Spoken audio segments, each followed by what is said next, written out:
छोटा सा वैष्णव भजन गाएंगे, सभी पीछे दोहराने का कोशिश कीजिए।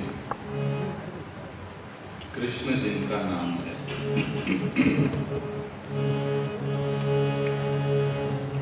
बोलो श्री श्री राधा कृष्ण चंद्र भगवान की श्री श्री राधा कुंज बिहारी भगवान की जय। श्री श्री सीताराम लक्ष्मण भक्त हनुमान की जय।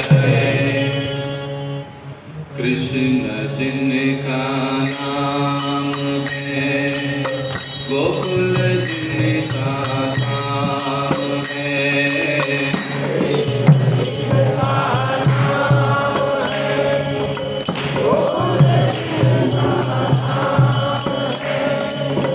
कृष्ण जिनका नाम है, गोकुल जिनका धाम है।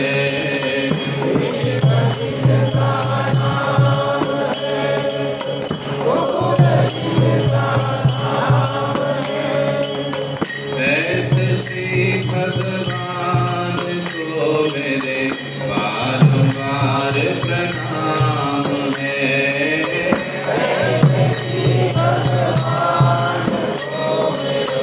बारंबार प्रणाम है।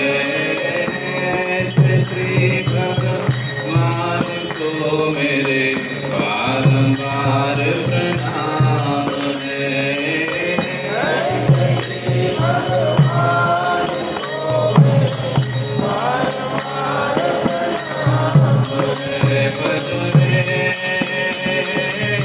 गोविंद गोपाल रे भजरे,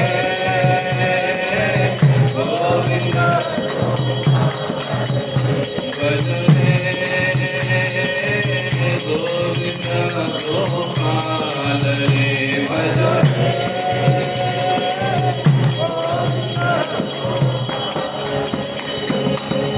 यशोदा जिनकी मैया है, नंदा जी बाबैया है। यशोदा नंदा जी बाबैया है। यशोदा जिनकी मैया है, नंदा जी बाबैया है। यशोदा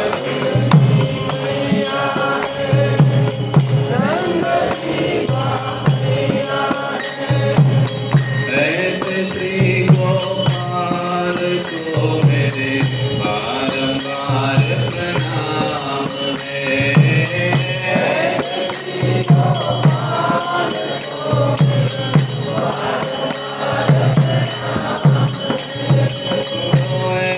श्री गोपाल को मेरे बारंबार प्रणाम है।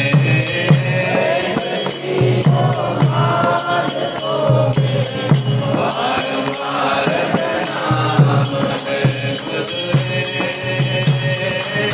गोविंद गोपाल रे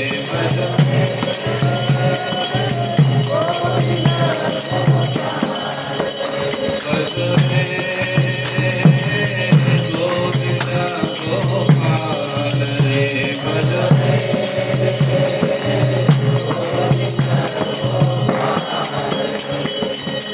राधा जिनकी छाया है, अद्भुत जिनकी माया है। राधा अद्भुत जिनकी माया है। राधा जिनकी छाया है, अद्भुत जिनकी माया है। राधा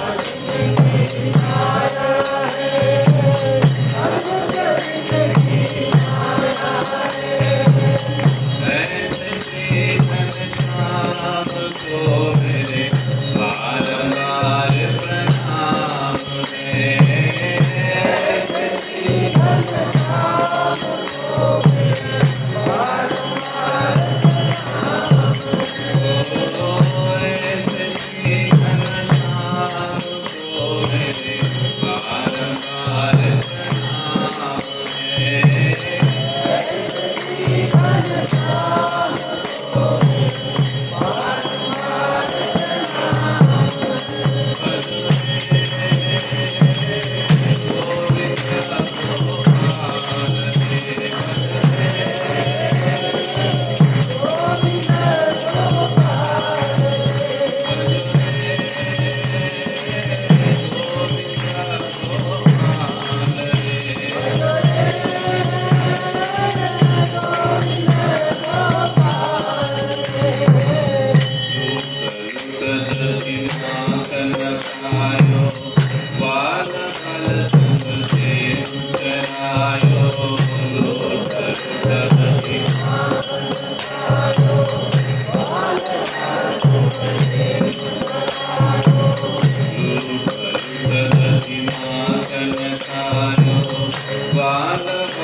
यशोदानन्दन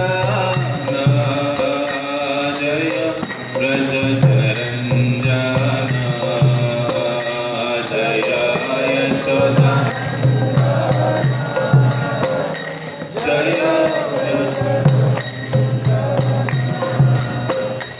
जय यशोदानन्दन जय व्रज जनरञ्जन जय यशोदा जय व्रज जनरञ्जन जय यमुनातीरवनचारी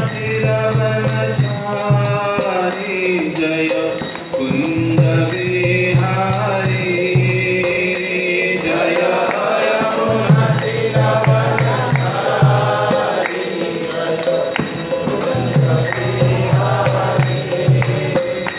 जय यमुनातीरवनचारी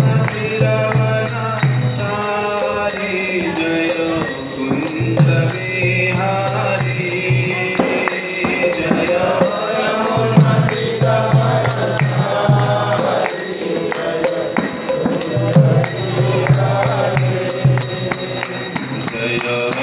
राधा माधव जय कुंज बिहारी जय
राधा माधव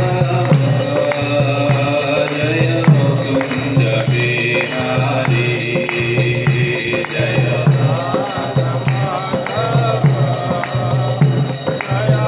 गिरिवरधारी जय चंद्र भगवान की जय। श्री श्री निताई गौर सुंदर भगवान की जय।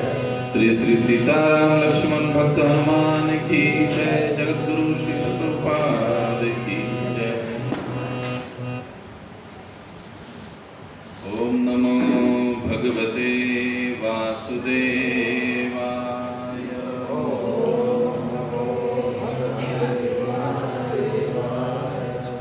ओम नमो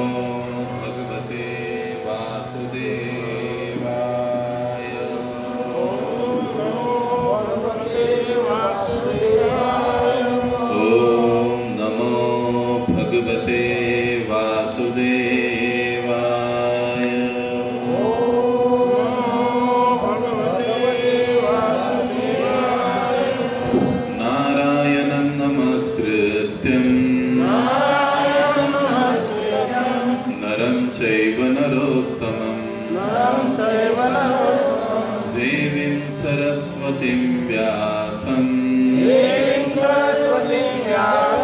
ततो जयमुदीरये। नष्टप्रायेषु भद्रेषु नित्यं भागवत सेवया भगवती उत्तम श्लोके भक्तिर्भवति नैष्ठिकी। कृष्णाय वासुदेवाय देवकी नंदनाय च नंदगोपकुमाराय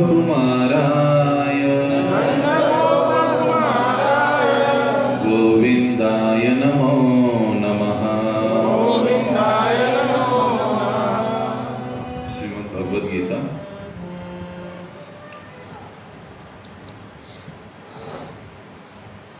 अध्याय 9 और श्लोक संख्या 25। भगवद गीता के कई सारे महत्वपूर्ण श्लोकों में से एक श्लोक है, सभी पीछे दोहराने की कोशिश कीजिए। यान्ति देवव्रता देवा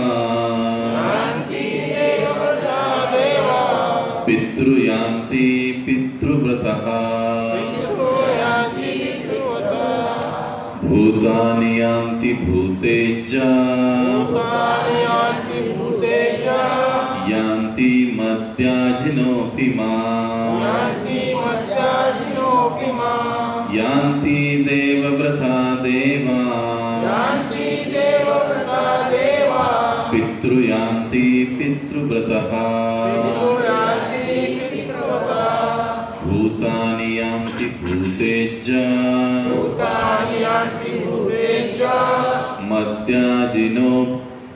मद्याजिनोऽपि माम् यान्ति देवव्रता देवा पितृयान्ति पितृव्रतः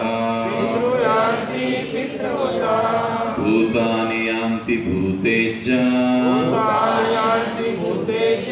यान्ति मद्याजिनोऽपि माम्। कोणी म्हणेल? यान्ति देवव्रता देवान्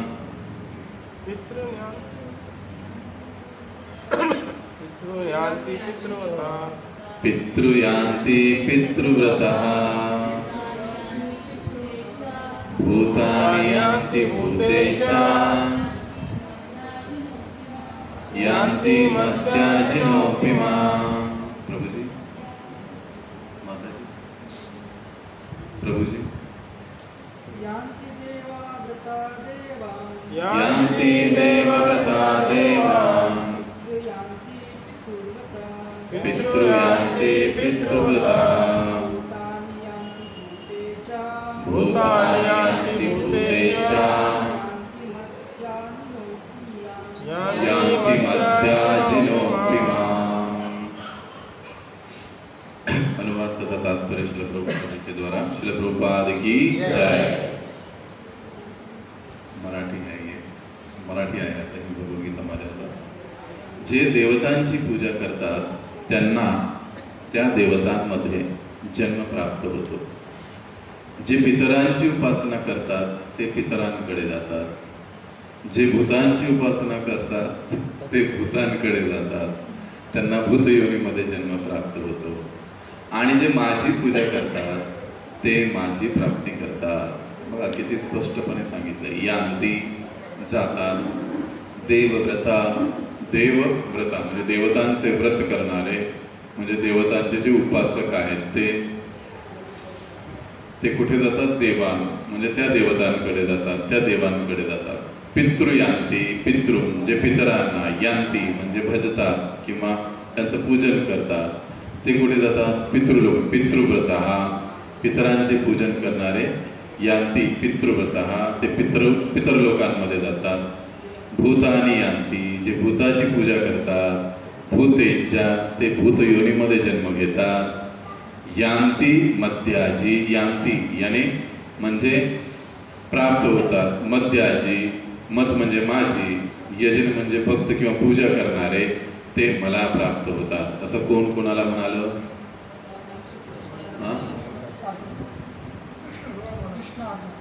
कृष्ण अर्जुनाला म्हणाले। कोण कोणास म्हणाले? कोण कोणाला म्हणालं? असं कोण म्हणालं? कृष्ण अर्जुनाला म्हणाले। काय म्हणाले?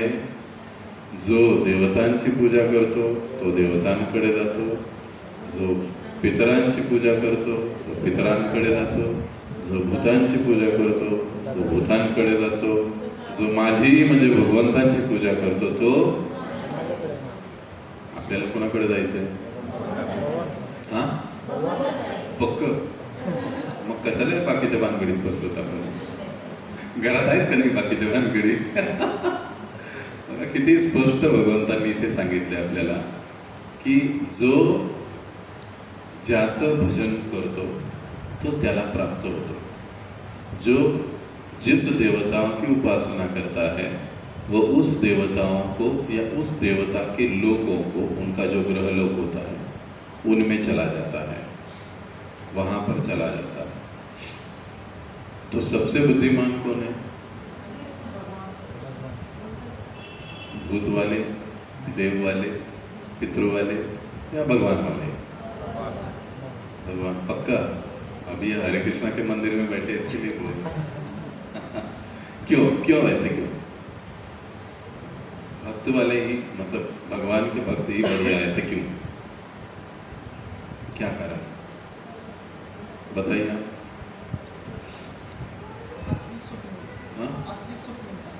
असली सुख मिलता है.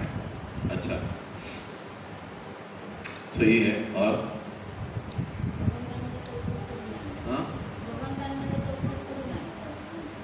भगवंतांमध्ये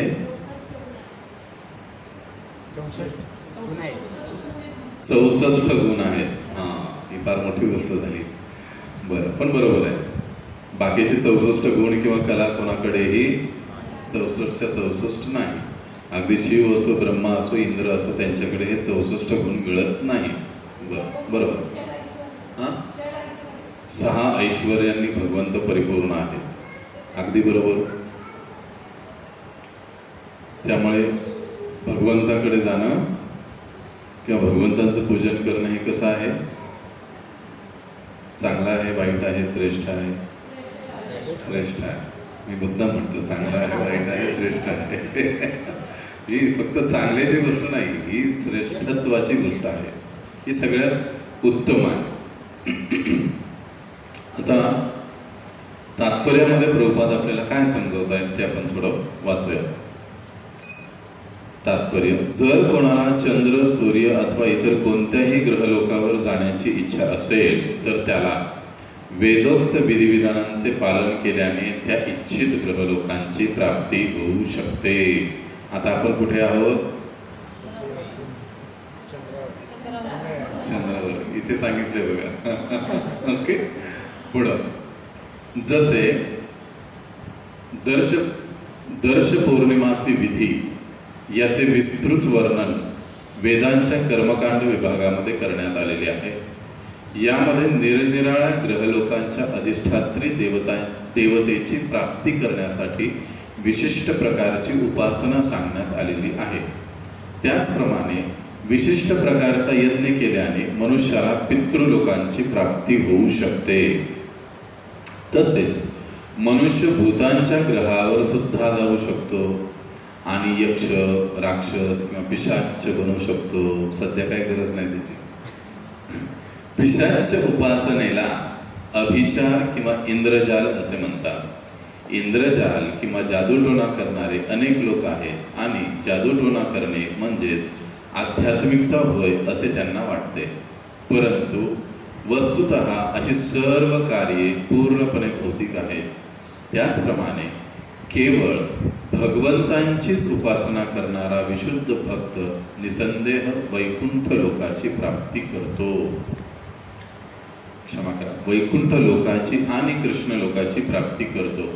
या महत्त्वपूर्ण श्लोकावरून आपण जाणले पाहिजे की जर केवळ देवतांचे उपासना केल्याने मनुष्याला स्वर्गलोकाची प्राप्ती होऊ शकते किंवा पितरांची उपासना केल्याने पितृलोकाची प्राप्ती होऊ शकते किंवा जादूटोणा केल्याने भूतलोकांची प्राप्ती होऊ शकते, तर शुद्ध भक्ताला श्रीकृष्ण अथवा श्री विष्णू लोकांची प्राप्ती का होऊ शकणार नाही?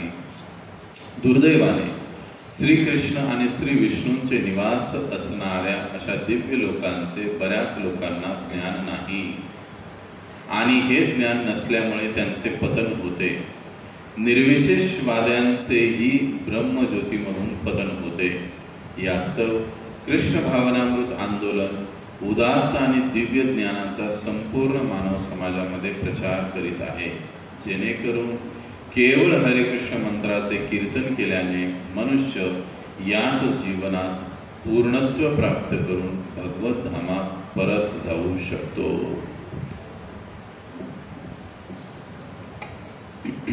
ओम ज्ञानतिमिरन्धस्य ज्ञानाञ्जनशलाकया चक्षुरुन्मिलितं येन तस्मै श्रीगुरवे नमः. नमो ओम विष्णुपादाय कृष्णप्रेष्ठाय भूतले श्रीमते भक्तिवेदांत स्वामिनिति नामिने. नमस्ते सारस्वते देवे गौरवाणी प्रचारिणे शून्यवादी पाश्चात्य देशतारिणे. जय श्री कृष्ण चैतन्य प्रभो नित्यानंद श्री अद्वैत गदाधर श्रीवासादि गौर भक्तवृंद. हरे कृष्णा कृष्ण कृष्णा हरे हरे, हरे राम राम राम हरे हरे. हरे कृष्ण. तर भगवद्गीतेचा हा श्लोक अतिशय महत्त्वपूर्ण आहे. लोकांना भगवंतांनी दिलेलं सडेतोड उत्तर है. उन सभी लोगों को भगवान ने दिया हुआ करारा जवाब है कि जो लोग कहते हैं किसकी भी उपासना करो, अंतिमतः कहाँ जाओगे? भगवान श्री विष्णु या नारायण के पास ही जाओगे. बात वैसी ही जैसे सासवड़ की बस पकड़ोगे फिर भी आप शेवाड़वाड़ी ही जाओगे, है ना? नहीं, क्यों? सभी मार्ग एक ही जगह जाते हैं तो फिर वो क्यों नहीं जाता? लेकिन ऐसे सभी उन लोगों को भगवान ने यहाँ पर सीधे सीधे जवाब दिया है कि जो जिसका पूजन करता है वो उसी के पास जाता है. कभी ऐसे नहीं होता है कि कोई इसका पूजन करे और उसके पास चला जाए, ऐसे कभी नहीं हो सकता. तो जो जिसका पूजन करेगा वो उसी देवता को प्राप्त करेगा, उसी देवता के लोक को प्राप्त करेगा. अच्छा, कई बार हम लोग कहते हैं फिर क्या बुराई है? हम देवताओं की पूजा करते हैं, बुराई तो कुछ भी नहीं है, अच्छी बात है. एटलीस्ट किसी ना किसी का पूजन तो कर रहे हैं हम श्रद्धावान तो बन रहे हैं, हम कुछ ना कुछ कार्य तो कर रहे हैं जो कि धर्म के संबंध में है. लेकिन जैसे अगले श्लोकों में भगवान कहते हैं, तात्पर्य में प्रभुपाद जी बताएं कि आप किसी भी देवताओं के लोक में चले जाओ, आपको फिर से लौटकर इस दुखमय जगत में आना पड़ेगा. ये सबसे बड़ा नुकसान है. फिर इतनी मेहनत करके वापस यहाँ पर आना ही है, तो फिर इतनी मेहनत वहाँ पर जाने के लिए करना क्यों? क्यों ना ऐसी जगह हम जाए, उसके लिए हम मेहनत करें जहाँ से हम वापस इस भौतिक जगत में, जहाँ पर जन्म मृत्यु जरा व्याधि बहुत सारे दुख और दर्द पड़े हुए हैं, वहाँ पर आए ही ना, वहाँ पर आना ही नहीं, ऐसे स्थान में जाने का प्रयास करना, ये वास्तविक बुद्धिमत्ता है. और जब हम लोग भगवान श्री हरि, भगवान श्री कृष्ण, भगवान श्री नारायण, भगवान श्री विट्ठल या और भी आगे कहेंगे तो दत्तात्रेय भगवान, इनकी जब हम पूजा करते हैं तो ये सारे विष्णु तत्व, कृष्ण तत्व वैकुंठ धाम में हमको लेकर जाते हैं. कृष्ण तत्व छोड़कर सारे विष्णु तत्व हमको वैकुंठ धाम में लेकर जाते हैं, जहाँ से हम कभी वापस नहीं. कृष्ण का जब हम भजन करते हैं, भक्ति करते हैं, तो कृष्ण हमको सीधा उनका धाम गोलोक धाम में ले जाते हैं. जो मंत्र कृष्ण नाम से आरंभ होता है वो सीधा कृष्ण लोक ले जाता है. जो मंत्र राम नाम से आरंभ होता है वो हमें वैकुंठ में ले जाता है. इसलिए हम लोग हरे कृष्ण कहते हैं, हरे राम नहीं कहते. ये सीधी समझावट के लिए जवाब है की तुम्ही लोक मंत्र उलटा का करता. हरे राम आहे पण नाही बाबा. शास्त्रांमध्ये शास्त्रों में जो हरे राम मंत्र है वो भगवान नारायण और उनका वैकुंठ धाम इसको सामने रखकर किया गया वो वैदिक मंत्र है। लेकिन जब हम हरे कृष्ण का जप करते हैं तो इसका मतलब हम सीधे भगवान श्री कृष्ण के संपर्क में आते हैं। और जैसे इस श्लोक में भगवान कहे कि जो मेरे यान्ति मद्याजी, जो मेरा पूजन करते हैं वो मेरे पास आते हैं। अब इनके पास जाते हैं मतलब क्या? इनका घर कहाँ पर है? गोलोक, वैकुंठ नहीं, गोलोक जो वैकुंठ से भी आगे है। अब ये मत पूछना प्रभु जी आप जाकर आएंगे लेकिन जो हमें शास्त्र समझाते हैं, बताते हैं कि वैकुंठ धाम से भी परे भगवान श्री कृष्ण का धाम है। वो ऐसा धाम है जहाँ पर मित्र के रूप में, प्रेमी के रूप में भगवान सबके साथ, सबके लिए अवेलेबल रहते हैं। भगवान नारायण की इधर गड़बड़ क्या होती है? आप स्वामी मैं सेवक, बैठो तो बैठो, उठो उठो, 4 बजे भोग लगना चाहिए, लगना चाहिए। इधर भगवान को जब भी मन में आता है तब भगवान को खिला देते हैं। भगवान को कुछ प्रॉब्लम नहीं, भगवान खा लेते हैं। हम लोगों को इधर ऐसे नहीं करना है ना। वो गोलोक धाम की बात है, भगवान के धाम की बात। कोई भगवान के कंधे पर भी चढ़ जाता है। विष्णु जी के कंधे पे कोई चढ़ेगा क्या? कोई नहीं। राम जी के कंधे पर कोई वानर चढ़ा था? देखो पूरे रामायण में हमने कहीं पढ़ा है नहीं। लेकिन कृष्ण लीला में हम देखते हैं कि कृष्ण को झूठा भी खिलाते हैं, उसको खींचते हैं, गिराते हैं, मारते हैं, उनके ऊपर चढ़ते हैं, क्या क्या नहीं करते। ये भगवान श्री कृष्ण का अपने भक्तों के साथ एक अलग ही संबंध, एक अलग ही व्यापार व्यवहार रहता है जो कि उनके धाम गोलोक धाम में होता है। इसलिए भगवान यहाँ पर हमको बताते हैं कि जो मेरा पूजन करता है, जो मेरी आराधना करता है, वो हे अर्जुन सीधे मेरे धाम, मेरे पास आता है। तो अब हम सब बुद्धिमान लोग हैं, जैसे कि हमने कहा कि हमें भगवान श्री कृष्ण की भक्ति या उनका पूजन, उनकी आराधना हमको करनी चाहिए। तो उसकी पहली सीढ़ी क्या है? पहली सीढ़ी क्या? फर्स्ट स्टेप क्या? नाम जप करना। तो पहले नाम जप क्या करते हैं हम लोग? आप बोलिए, जोर से बोलिए। हरे कृष्णा कृष्णा कृष्णा हरे राम राम राम हरे हरे। जब हम इस मंत्र के जप का आरंभ करते हैं, कोई भी व्यक्ति हो, चाहे स्त्री हो, पुरुष हो, ऊंच हो, किसी कुल में, घर में, किसी स्थान पर, किसी जगह, कोई भी जाति, कोई भी धर्म का हो, भगवान गीता के 18वें अध्याय में कहते हैं कि हर वो जीव, उसे मेरे पास आने का समान अधिकार है। कोई उसमें से छूटेगा नहीं। ऐसे नहीं कि ये नहीं आ सकता, वो नहीं आ सकता, ये नहीं कर सकता, वो नहीं कर सकता, नहीं। हर कोई व्यक्ति भगवान का नाम लेकर भगवान की प्राप्ति कर सकता है। तात्पर्य में प्रभुपाद जी ने हमको बताया है उस बात। अब ये पहली सीढ़ी भगवान का नाम लेना। हम पिछली बार किस विषय पर चर्चा कर रहे थे? किसी को याद है? 3 हफ्ते हो गए, हो सकता है हम लोग भूल गए होंगे। भक्ति, बराबर। भक्ति कैसे प्राप्त करते हैं, उसमें हमने पहला क्या देखा था? याद है किसी को? कैसे प्राप्त होती है? ये हुआ था हमारा भक्ति की प्राप्ति तत्तु विषय त्यागात संग त्यागाच। यदि हमको भक्ति की प्राप्ति करनी है तो हमें भक्तों के संग में आना पड़ेगा, और जो भगवान के भक्त नहीं हैं उनके संग से हमको दूर रहना पड़ेगा, तब हमें भक्ति प्राप्त होती है, हो सकती है। कई बार हम कहते हैं अरे हमें भी भक्ति करनी है, पर कैसे करें? कैसे भक्ति की प्राप्ति होती है?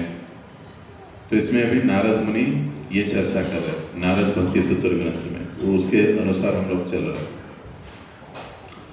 जब तक हम लोग ऐसे अभक्तों की संगति से दूर नहीं रहते हैं तब तक हम लोग भक्ति की प्राप्ति नहीं कर सकते। इसके लिए हमने उदाहरण, आपको याद है, मगरमच्छ का और बंदर का उदाहरण दिया था।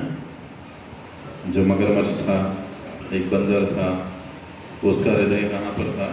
पेड़ के ऊपर लटका हुआ था, बराबर, वो उदाहरण। फिर उसके बाद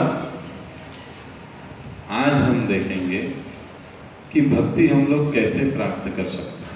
नारद मुनि दूसरा सूत्र इसके लिए बताते हैं, अव्यावृत्त भजनात्, मतलब सतत भगवत भजन से हमें भक्ति प्राप्त होती है। अव्यावृत्त मतलब जो सतत जो व्यक्ति भजन करता है उसे भक्ति की प्राप्ति करती है। अब उसे भक्ति की प्राप्ति होती है। अभी ये सुनने के बाद हम लोग डर सकते हैं, भाई सतत अगर भजन करना है तो फिर ऑफिस में कब जाएंगे, व्यवसाय धंधा कब करेंगे, क्या ये ऐसे कैसे हो सकता है? अगर हम सतत नहीं करेंगे तो फिर हमको भक्ति नहीं मिलेगी, तो फिर ना करना ही अच्छा है ना? ऐसे सोच सकता है आदमी। लेकिन नारद मुनि का ये जो आदेश है, वो आदेश कहिए या उनका उपदेश कहिए, एक सकारात्मक आदेश है। जैसे एक उदाहरण नारद मुनि बताते हैं, आग जल रही है, उसमें हम लोग लोहे की सलाई डालेंगे तो क्या होगा? कुछ समय के बाद उस आग में वो सलाई हमें दिखाई देगी। क्यों?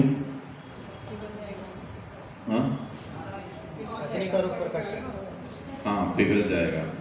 और दूसरा, ये बात सही है, बट अकॉर्डिंग साइंस, ये साइंस का जवाब है, ये हाँ, एकदम लाल बूंद जैसे एकदम लाल दिखाई देगा वो। और अगर वो सलाई निकाल के दूसरे किसी चीज को लगाओगे तो वो भी जल जाएगा। इसका मतलब क्या हुआ कि सलाई अग्नि के संपर्क में जाने से उसमें भी अग्नि का गुण आ गया, उसमें भी अग्नि का गुण आ गया। इसके लिए वो सलाई अगर हम आग से निकालेंगे, किसी चीज पर रखेंगे तो उस चीज भी जलने लगेगी या जल जाएगी। ठीक उसी प्रकार से जब हम लोग भक्तों के संग में आते हैं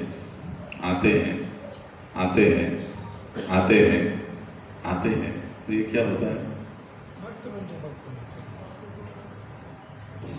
यही पद्धति।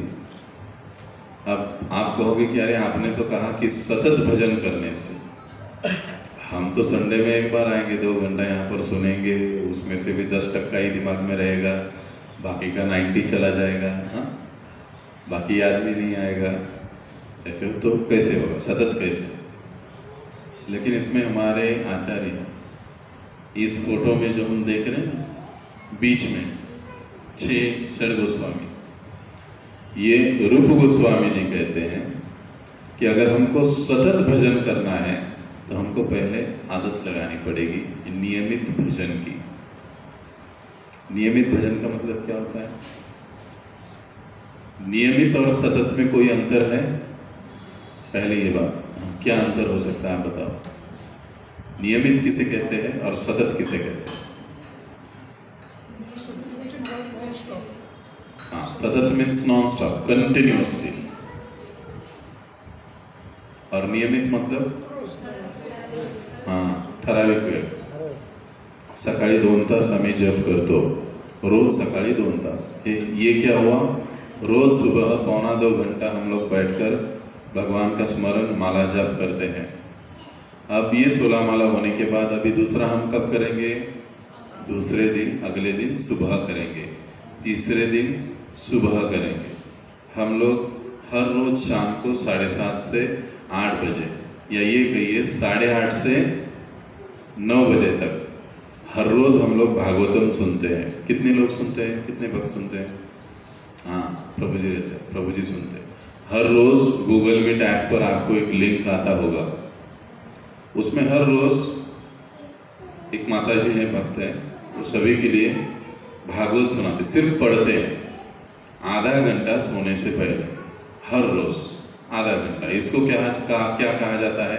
नियमित। नियमित ऐसे करते करते करते करते करते करते फिर हम लोग सतत पर आ जाते हैं। डायरेक्टली सतत पे जाएंगे, डायरेक्टली पीएचडी होता है, junior, senior, first, second, third, ऐसे करते आगे चलते हैं हम लोग। ठीक ऐसे ही सतत भगवत भजन से भक्ति की प्राप्ति होती है, ये जो नारद मुनि हमको कह रहे हैं। तो सतत भगवत भजन के लिए सबसे पहले हमको क्या करना पड़ेगा? नियमित भजन का प्रैक्टिस करना पड़ेगा।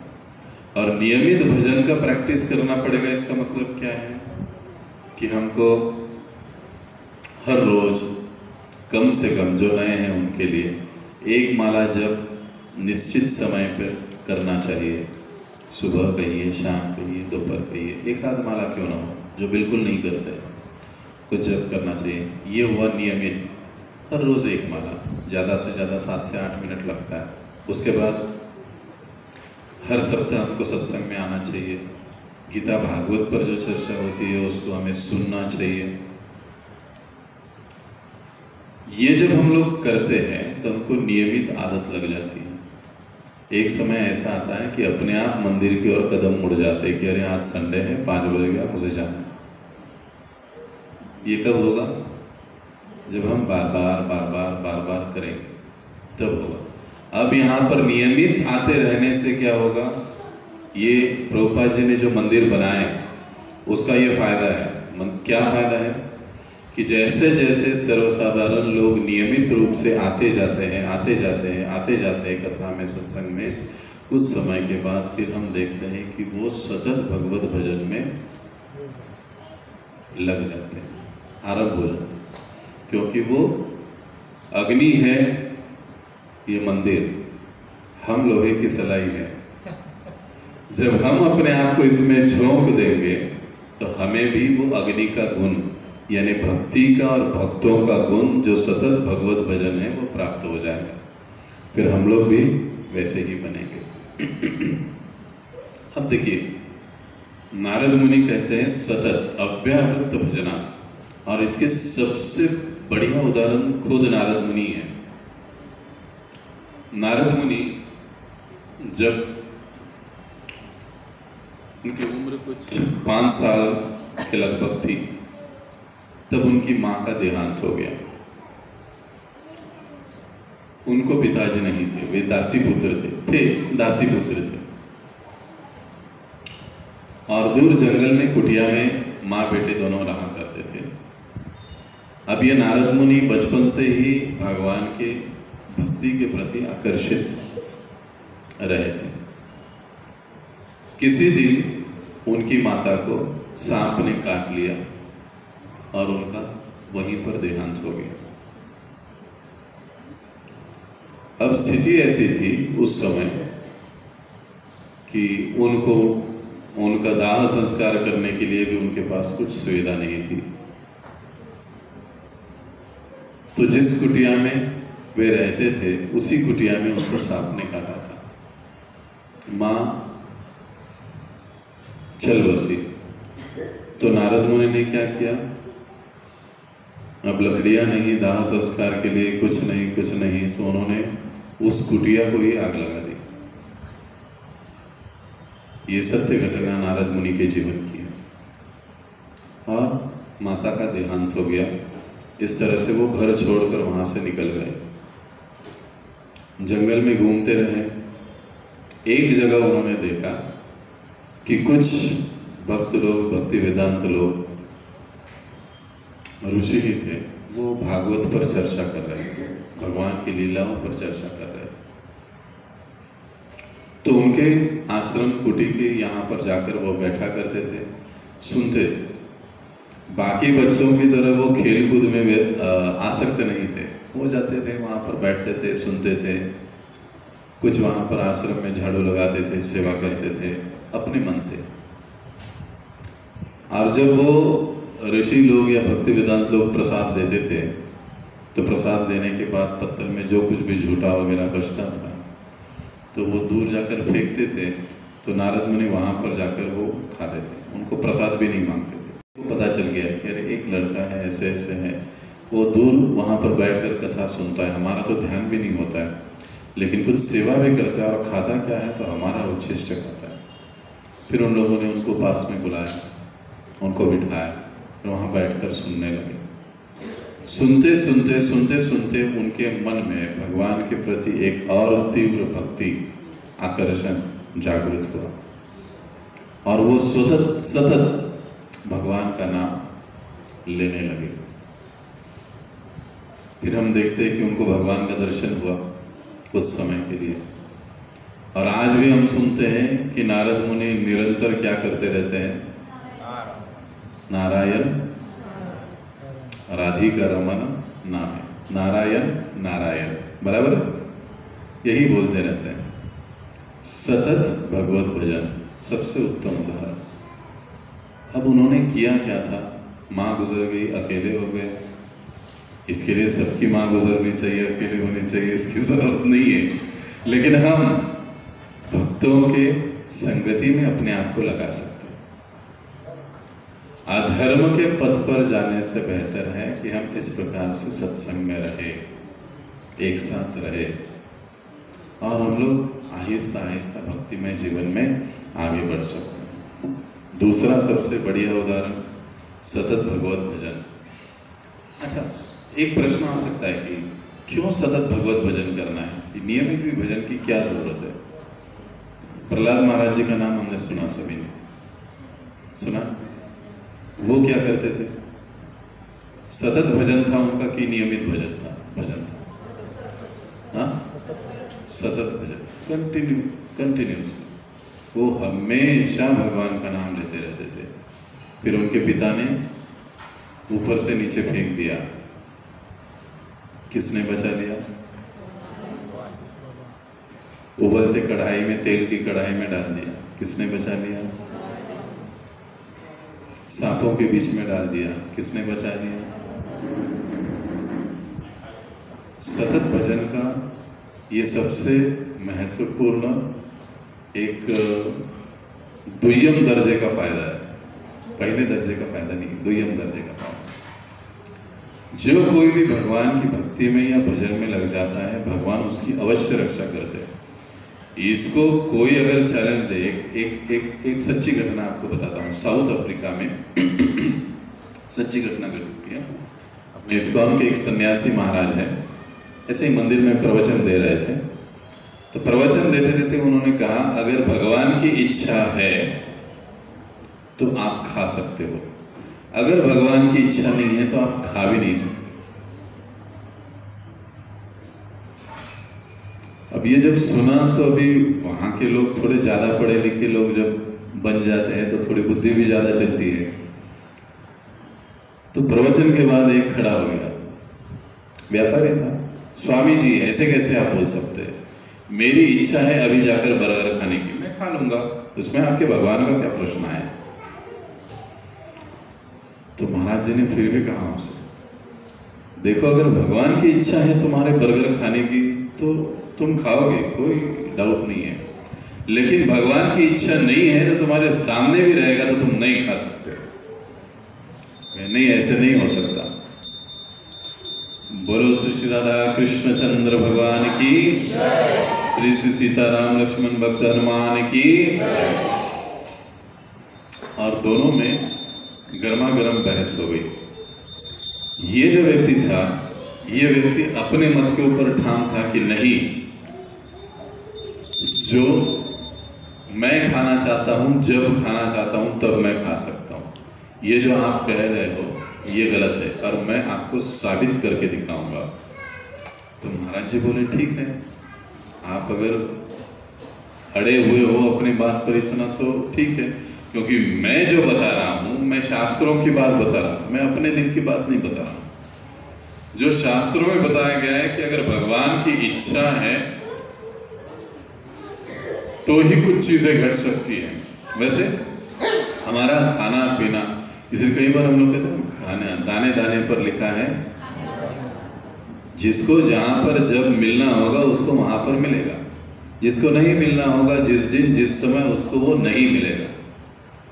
तो अब ये जो आदमी है कहा कि बिल्कुल नहीं, आप अगर ऐसे कहते हो ना तो चलो महाराज जी, आज मैं आपके सामने एक प्रण लेता हूँ, मैं आज से यानी अभी से कल दोपहर में आपको आकर मिलूंगा, मैं अन्न का एक कण भी नहीं खाऊंगा, एक अन्न का कण भी खाऊंगा नहीं, ये मेरी मर्जी है, मेरा डिसीजन है, इसमें तुम्हारे भगवान कुछ नहीं कर सकते। अब थोड़े से महाराज जी भी टेंशन में आ गए कि भाई ये इतना कैसे ये हो गया अभी। लेकिन महाराज जी ने कहा कि ठीक है, वो बोल रहे थे ठीक है, जैसे आपकी इच्छा, आप देखते भगवान क्या करते हैं। यह आदमी मंदिर से बगैर प्रसाद खाए निकल गया, मुझे खाना नहीं है। महाराज जी ने फिर भी बोला उनको, अरे भाई सत्संग हुआ, प्रोग्राम हुआ, प्रसाद है इतना बढ़िया, खाकर जाते नहीं। अभी मैंने क्या कहा कि मैं कल दोपहर तक कुछ भी नहीं खाऊंगा, ये मेरा डिसीजन है, देखते तुम्हारा भगवान मुझे कैसे खिलाता है। ठीक है, तुम्हारी मर्जी। वहाँ से निकल गया, मंदिर से निकल गया, सोच सोच में। ड्राइवर गाड़ी चला रहा है, ये मस्त बैठा है गाड़ी में। अब ये मत सोचना एक्सीडेंट हो गया, जो बात हुई ये सत्य घटना है, और जो भी हुआ ना उसको सुन के आप लोग भी हंसोगे। पहले समय मैं भी बहुत हंसा था जब मैंने सुना था इसको। तो बीच रास्ते से जाते जाते, जो जंगल के रास्ते वो जा रहे थे दूसरे सिटी में, कोई बड़े व्यापारी थे वहाँ पर आए थे। किसी डाकू चोरों ने उनको किडनैप कर लिया। ड्राइवर को मतलब बहुत सारा पीटा, इनको पकड़ के जंगल में ले गए। अब जंगल में ले गए, उनको बांधा पेड़ से और कहे कि अभी घर में फ़ोन लगाओ और कहो कि ऐसे ऐसी बात है और हमको इतना इतना पैसा चाहिए। वो पैसा लेकर अगर कोई आता है तो हम आपको छोड़ेंगे, नहीं तो आपका राम नाम कर देंगे। तो उन्होंने फ़ोन वगैरह सब किया कि ठीक है, आपको जो चाहिए वो मिलेगा, आपको पैसा मिल जाएगा, लेकिन समय लगेगा। अभी वो लोग यहाँ तक आने में जो भी समय लगेगा उतना समय लगेगा। तो कहे ठीक है, कोई बात नहीं। तो ये जो चोर लोग थे, इनमें से एक कहने लगा कि अरे हमें भूख लगी है, चलो पास से पड़ोस के गांव से कुछ तो ले आते हैं। तो उन्होंने कुछ तो खाने की सामग्री लेकर आ गए, बैठे और खाने लगे। खाते खाते एक कहने लगा, अरे यार ये ठीक नहीं, ये हमको इतना पैसा देगा और इसके सामने हम लोग खा रहे हैं और इसको भूखा कैसे रखेंगे। तो उन्होंने कहा कि देखो शेठ जी, आप भी कुछ खा लो। कहने नहीं, उसको याद आ गया महाराज जी को क्या बोला था, खाना नहीं है। तो बोला नहीं नहीं नहीं, मुझे खाना नहीं है। अब बीच में बात ये हुई थी कि खाने को रोककर ये चारों लोग पानी पीने के लिए दूर चले गए थे। अब जब ये ना बोलने लगे तो इनको ऐसे लगा कि अरे हमारे पीठ पीछे इसने खाने में कुछ गड़बड़ तो नहीं किया है ना। इनको ये डर लग रहा, चोरों को। कहे नहीं नहीं, आप खा लो, आप भी खा लो, हम लोग भी खाएंगे। कहे नहीं, मुझे खाना ही नहीं है।